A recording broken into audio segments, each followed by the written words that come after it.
So eto na nga po mga idol, Gilas update po muli tayo ngayon. Pero bago po tayo magsimula, hihiling lamang po ka ng isang like, subscribe, and pahit na rin po ng notification bell para updated po kayo sa ating mga daily Gilas update.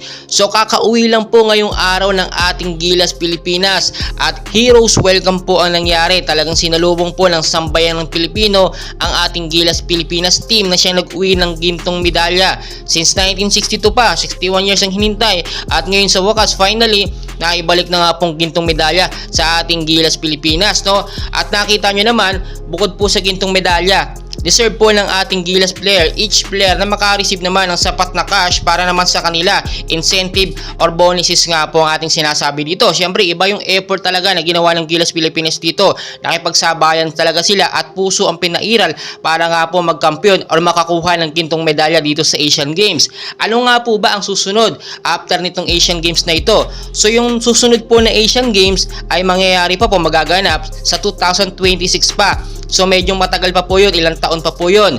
At kung matatandaan po ninyo, ang pinaka next update natin, ang pinaka updated natin ngayon, nung kakatapos lamang na FIBA World Cup, no, sa classification round, dahil tinalo nga po natin ang kupunan ng China sa 96 and 75 na score, no? 75 ang China, ay nakapasok po tayo, no, sa Olympic qualifying tournament para nga po sa Paris, France Olympics.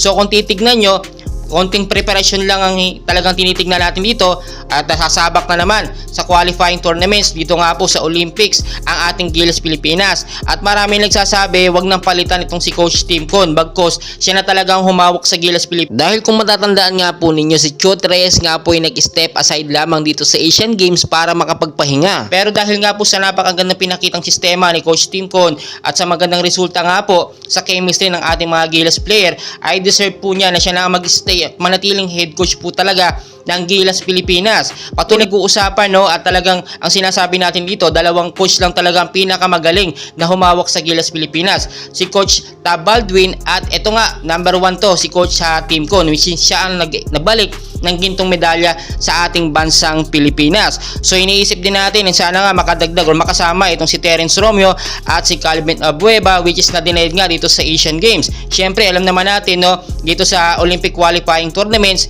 posible dyan at pwedeng makasama ang ating mga pambaton tulad na lang nila Kai Soto, nila Eji Edu at ang iba pang mga young Gilas player natin. So ang susunod po, no, Olympic qualifying tournament, magaganap na nga po yan dito, ilang buwan na lang din ang bibilangin natin, at yung Asian Cup po nagaganapin din sa 2025. So ang dami natin mga updates din na babantayan dito.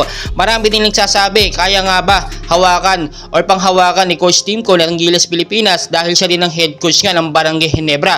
Malapit na rin po next season and magkakasabay-sabay po yan kapag gano'n ang nangyari.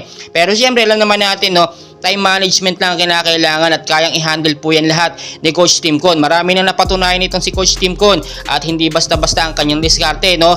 Dahil siya talaga nakapagbigay ng karangalan o maraming karangalan nga po sa ating bansang Pilipinas na hindi po naibigay ng ibang mga coaches sa bansang Pilipinas.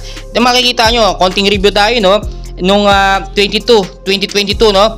Asian Games, ito nga po nakagintong medalya tayo noong 2023 Southeast Asian Games naman, 2019 Southeast Asian Games din, 1998 Williams Jones Cup at 1999 Asian Cups. Yan po lahat yung mga award na naibigay nga po ni Coach Tim Con sa atin, no, gintong medalya. At nung para din sa hindi nakakaalam, itong si Coach Tim Con ay 25 times PBA champion, 2 times Grand Slam champion at 4 times PBA COTY. Talagang ibang klase itong si Coach Tim Con at siya lang ang nakakagawa niyan. So walang duda at walang kontra ang sambayan ng Pilipino na siya ang maging head coach o regular head coach na ng Gilas Pilipinas para nga po sa gaganapin o nalalapik na Olympic qualifying tournament. So patuloy ko po kayong i-update, guys, no, and please huwag nyo kalimutan mag-like, subscribe para updated kayo sa ating mga daily Gilas updates. Maraming salamat po sa inyo.